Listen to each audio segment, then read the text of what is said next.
What's going on, everybody? We're down here at the Rack Studios. Me and Vince Bugs down here in Tampa with my boy Mike G. And we're here. We got Chip Baker on and Mr. Jackson himself. Mr. Jackson, how are you doing as well today? I'm doing very well. Thank you guys for having me on. All right, Mike G, how you doing, man? What's going on, brother? Man, I can't complain. Welcome back, Mr. Chip. Hello, Mr. Jackson. And that's how we do it. Let's go. We're back at it again. We took a deal, but then here we go. Now we're back. What's going on? All right. So, Mr. Baker here, we're about to talk about the impact of influence, volume 8 that's coming out. And Chip's always, raising it to the next level on leadership, influence, and, those things that come with the pillars of leadership, of the different traits that we have to be good. And that's the influences from our past, influence in our present, and the influences of people that have gone before us. And with that being said, Chip, tell us a little bit about the impact of influence, my brother. Yeah, so the impact of influence, it's a book series, and really it's comprised of some powerful influencers, people that are doing some amazing things to make a positive difference in our world. And so I'm truly grateful that all of these people have said yes, but we're releasing volume 8 coming soon. And again, like I said, it's comprised of powerful influencers that are sharing their stories of people and situations that have influenced them, what they've learned from it, and then how they're using that to be a blessing, positive difference in our world today. And so that's what the Impact of Influence series, as well as the Impact of Influence volume 8 is about. Okay. So, Mr. Jackson, how do you fit into this nested, intertwined influence world that Chip's building and he keeps creating as he goes forward? Well, first I gotta say thank you to social media because, man, during COVID, I actually, everybody's doing podcasts and you spending a lot of time on social media, and I came across Chip, right? And man, I'm looking at his videos and they're inspiring, and then I noticed at some point he was having a book signing in Amarillo. And I had something to do, but I did type in to the chat that, hey, man, I wish I could attend. And it kind of kicked on the notification. So I noticed all my friends were friends with Chip. So my close friends, my text homeboys. Yeah. So then they started, I was like, how you know Chip? And they were and anyway, at some point, the ranch, the Cal Farley's invited Chip to come over be the baccalaureate speaker. And we got to chatting it up. After that, over lunch at Buffalo Wild Wings. That Monday morning, Chip sends me a message at 7:30 in the morning. And I was just coming back from my kennel. And I looked at the message, and it was about being a part of one of the authors of Volume 8 of Impact and Influence. I agreed. And one of the things I do is I train dogs. So after I was done training dogs in the evening, I'll get home about 9 o'clock. I'll grab something to eat real quick. And then I would shoot to my office and I work on this chapter. And man, it was an amazing experience. I'm a big on self-reflecting. I deep spiritual guy. And so it actually was a huge growth moment, and I didn't know how this worked. I didn't know what I submitted was going to be good enough, but I can tell you this much, right? The process that I went through to self-examine and explore my last 27 and a half years of working at Cal Farley's, my 30 years of being married, and my 49 and a half years of being on this earth, that was worth the experience, whether the chapter was accepted or not. So just on that, I appreciate Chip. I have grown even more.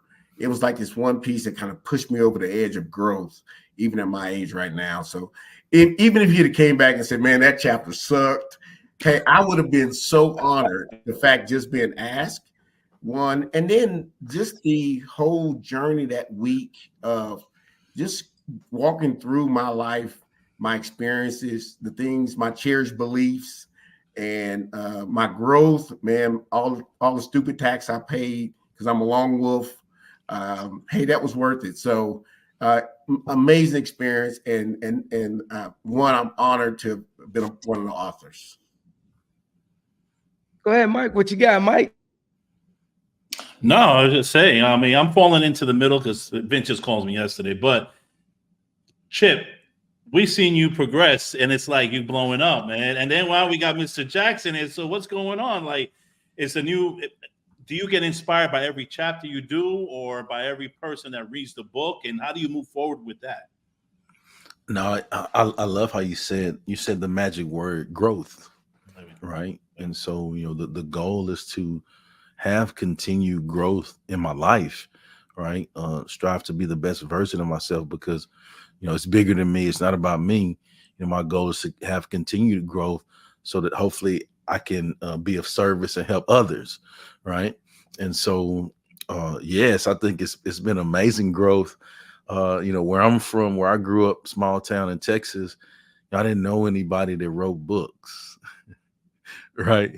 Like I interviewed a guy before. He said, man, I used to think people that own hardback books were rich, and so, I mean, just things like that. And so, yeah. And so, man, it's all been a great experience for me.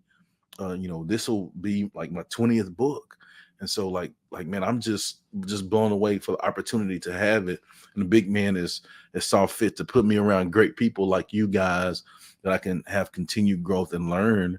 But I think the biggest thing that really inspires is one, like I'm inspired by reading their stories, right? Like Adrian, like a lot of people that the authors in the book, I know their background stories and they inspire me. And so it's my honor to be able to help them share that with others because like they're doing great things, right? People need to hear those stories and hear their journeys, how they've overcome those triumphs and trials and tribulations because it's inspiring. And so that pushes me to work hard for them, to be of service, to strive to go above and beyond. And it gives me great pride to hear, pride is not the exact word, but I'm grateful, like just to hear Adrian say, like, man, it's been a smooth process. Like, let's go. Like that, man, awesome. Just to hear that and just to be along the ride with some amazing people. When you look back at it, and I reference leadership in my book that's going to be coming out, hopefully, I know will be coming out at the end of summer. What were some of the pivotal points of leadership that you touched? Like who impacted you or what situation, because we all go through a paradigm shift when it comes to leadership. So what was one like critical thing, if you can keep it short, tell us what made you reflect and say, hey, this has got to be in my chapter. Yeah, well, it was a hard task because I've had a ton of people pour into me. And of course, you want to pay homage to all those people. And with 2,400 words, you can't. You can't. Right. But, I can tell you my third point of leadership is being approachable.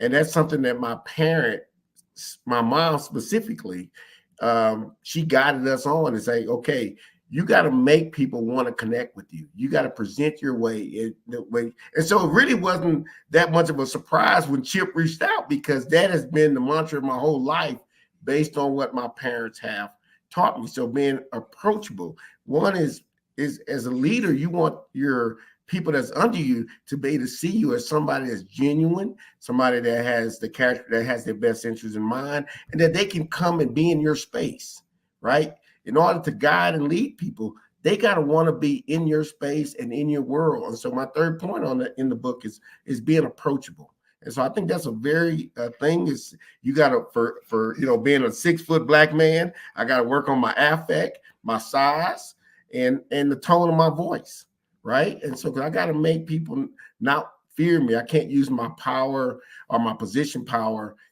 to weld around and people to be fearful of that. I want them to see me as somebody they can reach out to, they can connect with, that they could actually be in the world with me. And I think that's an important piece. So that's where I find it with the same thing. I'm 6'3", okay, 260 pounds. It's weird because people look at us tall guys, they're like, hey, I'm a nice guy. What are you doing? What's going on?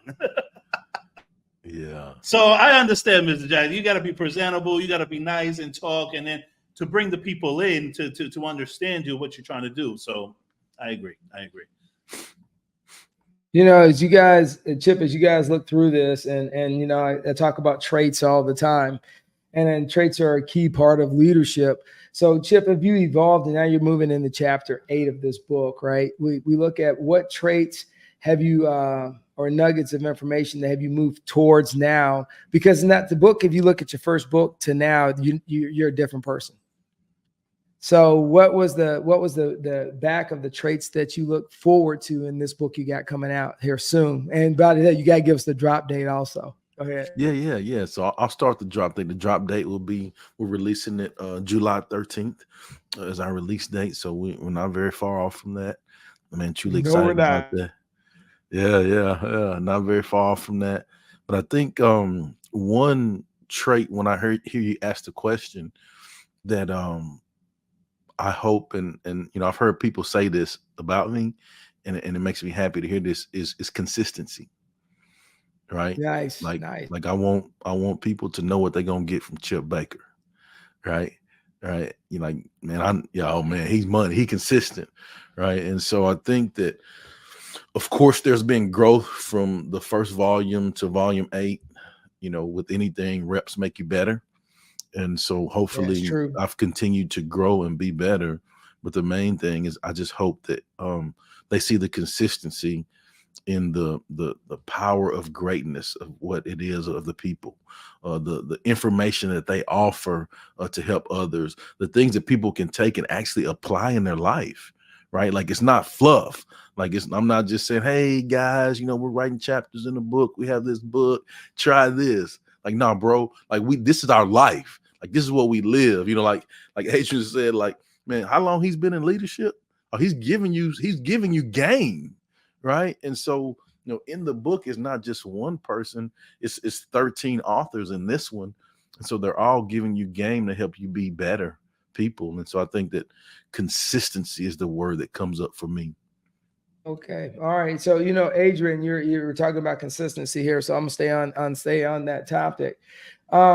If you look in your life and you do your reflection as you wrote this, what was the one consistent thing you realized about yourself that, you know, it's called when you do self-reflecting and what you've been consistent on?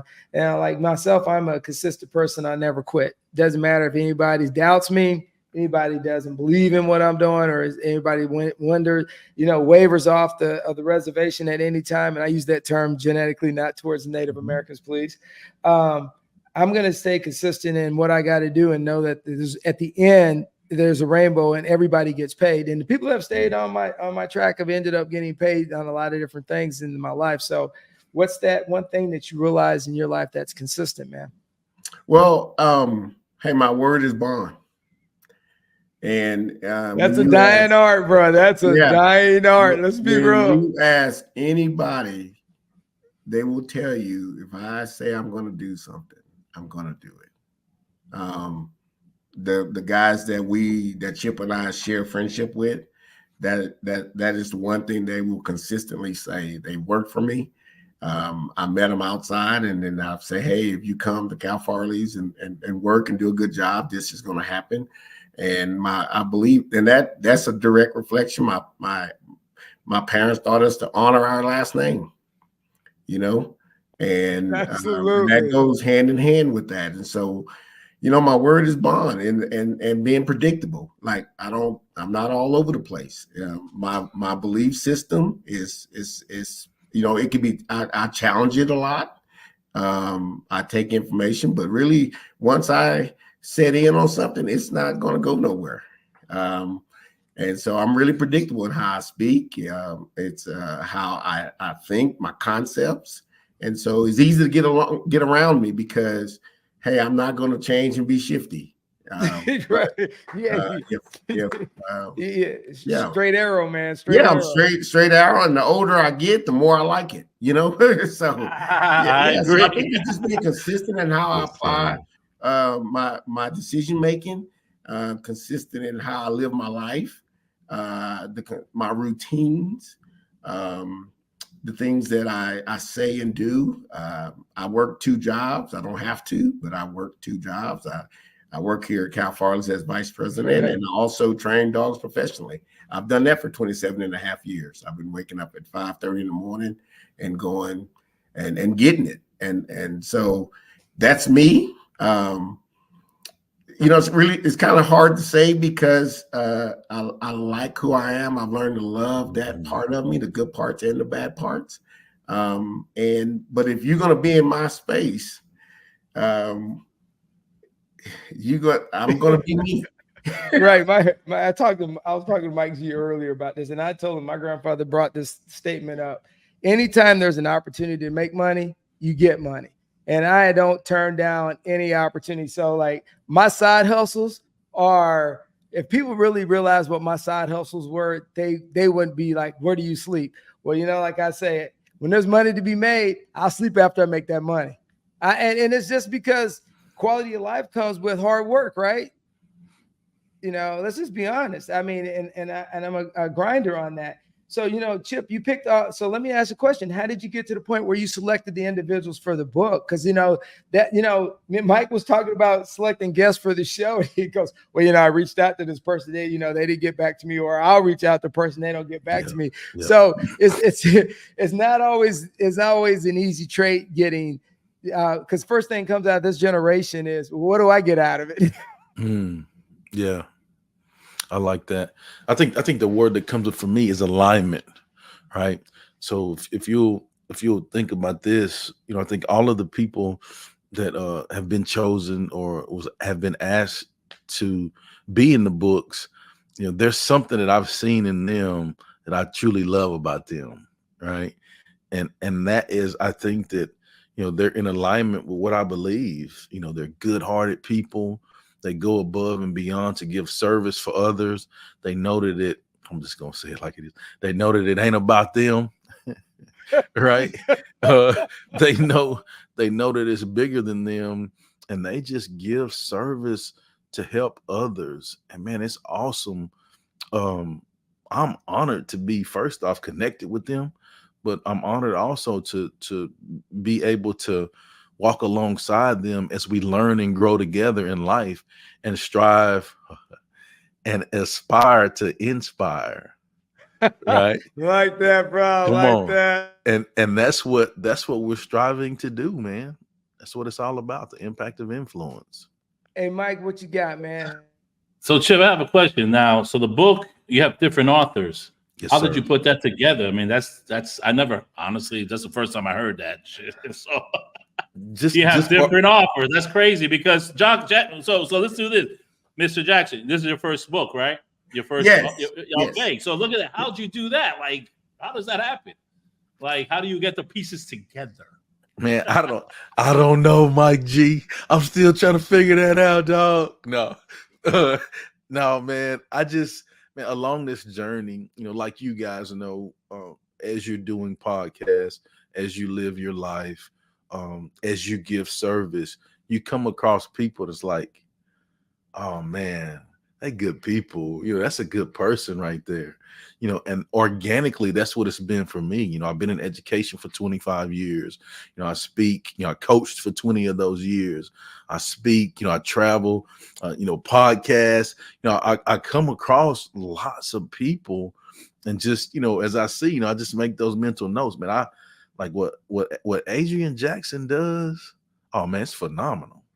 I mean, like the things that he does to make a difference where he is, having the consistency, alignment, going above and beyond to help people, kids, alignment.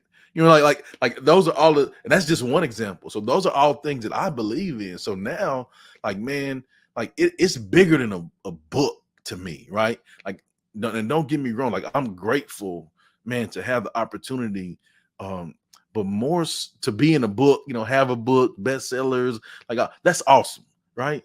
But the biggest piece, and I think this is one of the things that I tell the authors when we, come together, I think the biggest thing that I've learned along the journey is that, man, I get to connect with some great people, and we get to have the opportunity to learn and walk beside each other and learn and grow together and make more of an impact on our world. Come on, man. I'm signing up for that every day. Oh, Chip, I'm right there with you, man. Every day you make an approach to any situation. And I'm going to caveat on the part about relationships and networking. Here I said, and here's the thing is, anytime I coach youth football, I coach high school football, I coach one of the national teams, I travel. I look at everything I do as selfless service, and some of the things I do, there's no money attached to it. Exactly. But you know what I've never said? That's work. That's it. And and Adrian, you could piggyback on that if you like, but yeah, let's just talk about selfless service real quick. That's what we do here, and my wife and I, we became house parents right out of college. I was 22 years old, and actually my degree is in business management and marketing. I was a college athlete. My wife's degree is in criminology and psychology. She went on and got her master's in counseling from West Texas A&M, where Chip went to school. Oh, okay, all right. And so, does it still exist? Yeah, I really never. Yeah, I have to say that jokingly because everybody keeps changing the name of school. I know, right? Yeah. They changed it right before we got there. Yeah. And so it's been no, really, real talk. I'm just saying. Yeah. So, I never really intended to do this. I was going to go work in finance or banking, and man, I just got pulled into serving these kids. And, we were 22 years old. My oldest kid was 18. So I'm just 4 years older than him. And then my oldest kid was in an adolescent boys home. And what I said then is I'm going to do it until the fun stops. It's been going on, huh? And the fun never stopped. But also, and this is a critical part of my chapter in the book, The Volume 8 of the Impact of Influence. What I learned about leading people actually happened at Boys Ranch. This is the only major job I've ever had. That's selfless service, brother. I mean, that's a blessing. Yeah.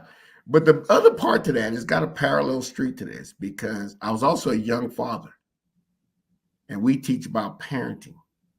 So not only did it help me be a childcare professional, coming here helped me be a parent, a young parent. And it's the basis of how I parent, and the results of it is when you start pouring into people, you become a better person. Oh, absolutely. And so I owe a lot for Cal Farley's. And, I was born and raised in Lake Charles, Louisiana, come right out of the projects. Yeah, I'm on from Bossier City, so I know. Right? Okay, Jackson, right? Yeah. So, but I had some phenomenal parents, and the interesting thing is the people that I encountered when I left my parents' house, they actually built on the foundation that my parents set. And so, man, I've been so blessed in life, and Chip. He's just another added part of that. I was writing my own book, and Chip says, "Hey, man, this might can help you with your own book." And he's 100% right. Like focus, mentality, but just knowing you got that support from another brother is huge. It's a huge thing, and we need to do more of that. Brothers need to support other brothers more than in today's day, more than ever, right? And the other part of that too is that the amount of great Black fathers that's in this circle is amazing, right? Yeah, absolutely. And that's something that we need to highlight and control the script more on. All right, so I'm gonna let Mike get in here real quick, and we're gonna definitely get on DeAndre and find out how his impact on the book was. But you just brought up something that I don't want to move too far from, and that was you're talking about being minority father in today's world from a leadership standpoint, Chip. It's actually in the news every day right now, because it's the election year. But how do we, from a leadership standpoint, how do we get better at telling the next generation that it's time to step up instead of stepping out? Yeah, I think by example. Those of you that have been around me, I'm not much of a, I'm an introverted guy. I'm a lay low. I don't need a lot of attention. I ain't saying a lot. I'm just chilling, right? That's just me. And I love that, right? And And so for me, actions speak louder than words. Like I can show you all day better than I can tell you. Right. And so I think it's important that we, by our example, show that. I mean, yes, it's important to say things, but if somebody can look at me and say, okay, these are the traits that he exhibit that I love about him, that I want to take and use those to help me be a better man. Right. If I can do that every day, compassion, empathy, tone of voice, being real, open and honest, right? Being straightforward, not trying to take advantage of you. Like all of those things are traits that, like, man, if I can see that from others, and then I can take and use that to be a blessing. And so, man, those are just some of the things that come up for me as you ask that, Bugs. Okay, no worries. Hey, Mike. No, I'm just saying we have a new guest, Mr. Lacey. There we go. Yes, sir. Lacey, DeAndre J. How's it Lacey. going? Welcome. We have a late drop in, no problem. That's what makes the show keep it entertaining. Fatherly duties call, man. Hey, Yes, sir. Yes, sir. We just talking about that. Yes, sir. It was like, dang, this might make me late, but you know how it is. But you here. You got to do that every time. All right, so DeAndre, what was your influence in the book? You wrote a chapter in the book, the influence, the impact of influence. My bad. You wrote a chapter in the book. What was your chapter about, and how did you come about getting there? All I need is one mic, one stage, shout out to Nas. I don't know, he thought hip hop is dead. He might have been on to something. We got to see, but that's the title of my chapter, One Mic, and how one opportunity to go on stage transformed my life, allowed me to discover my gift and realize that I did have talent. For many years, I did not think I did. And one thing I'm big on is your one thought, one belief, one action away, one connection from becoming who you're meant to become. All right, so how did you and Chip end up collaborating on this? This is good right here. So around September, I was dissatisfied. I was frustrated with where I was in life. I have high expectations of myself. And, I just sat down and reflected upon what was the source of that angst. And one conclusion I came to as a result of this process is frustration is elevation in disguise. It is. I harnessed the energy of that frustration and channeled it into my speaking career because I wasn't where I wanted to be. I had made some pretty good progress, but I knew there was more. And so one of the things I did around that time, the fall of 2023, I just started reaching out to places to speak, reaching out to people to be on podcasts. I literally typed Houston podcasters, came across Chip. He had a link. Hey, you want to be interviewed? Sign up. I'm like, I have no way of knowing if I even get picked, but the only shots you miss are the ones you don't take. I sent the link. At the time, I picked the date before me and my wife had planned a trip. And so we get to the trip and I'm like, dang, we're in a different city. It's out of my control. I'm scrambling, trying to find somewhere to go record. But we do the episode and there's just this synergy as if we knew each other before. And we realized we shared a lot of the same values. He connected me to his Impact of Influence speaker series. And then through that, he gave me the opportunity to be a part of the book. And he was like, man, I'll let you get a few days to think about it. I said, I don't have to think about it. And that's the power of knowing your values. Your life becomes simple. Decisions become simple to make because, like he always says, be in alignment with your assignment. I always say alignment is greater than effort. Right, but you said let me catch you. I didn't mean to cut you off, but I did want to catch this because we're running out of time. But you said you were in a place where you thought you should be. And I have daughters about your age probably right now. And I always have to remind them, when you look at your environment, it's not always the environment. Your perspective of an environment and understanding your environment are not the two same thing. And Chip was in education, and he understands that a lot of young people today, and since you're younger, I would like to say this, that they struggle. You think you're supposed to be a certain advantage point of where you're supposed to be. And I totally agree with that. But I always tell them that you got to look at the older generations. And we used to say, you got to put the time to get the dime, baby. And so if you don't put the time in, you're not going to get the dime. So you're putting a lot of time now into what you're doing. And how's that working out for you now? Thank you for that wisdom. I'm also curious. I am pretty confident in saying I'm probably the youngest one on here. But I also agree too that we confuse patience. Some people confuse patience with idleness. Yes. So it's a fine line.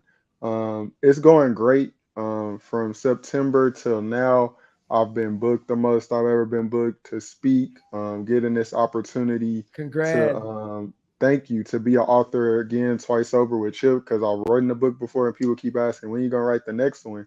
But it's like it's still so much I can get out of the first one, and I knew I wanted to take my time. So this gives a perfect transition with that. Being connected to this network he has, and just I just spoke twice this week, once on Sunday, once on last week on Wednesday. And so just putting yourself out there, you just sending cold emails, making cold calls, you're one connection away. And so this situation with Chip and everything that's happened the last few months has just reinforced that you gotta give yourself a chance by putting yourself out there, and great things will happen. Mm-hmm. No, absolutely. Hey, so Mike, what do you got, man? No, once again, it's nice meeting you guys, and I've never heard a book written by different authors. That's a new one. I mean, that's new to me. And it's great the way it collaborates. And Chip, once again, you're doing your thing. Mr. Jackson, Lacey, you're doing your thing. And we got to do a part 2 of this and see how the book goes. Because, ladies and gentlemen, this is the world premiere. This is not even out yet. It's like it's beforehand. You know what I'm saying? Yes, sir. So you're getting the Yes, sir. information that is not even out yet. So we're kind of, promoting and promoting it hard. And it's great to have you have a team, a collaboration, different chapters, and it's been great. Nice seeing you guys and nice meeting you. Mr. Banks. All right. So, hey, D, so if you have any words of advice to a young person right now if you could give in a short synopsis, what would you tell them? My biggest advice is anything done in fear, you will regret. The safest choice is the most dangerous choice. Indecision is a decision, so take action. Don't let fear limit your beliefs, because your behavior is capped by your beliefs. No, absolutely, man. I think so many people have creativity, but they're waiting on something to happen to make them be creative. And I always tell people, jump out there, be creative, do what you got to do, and the world will sort itself out. Yeah. Always check your ego at the door. I tell people, you got opportunities. And with that being said, Mr. Jackson, what you got? Man, shoot, there's never a ceiling.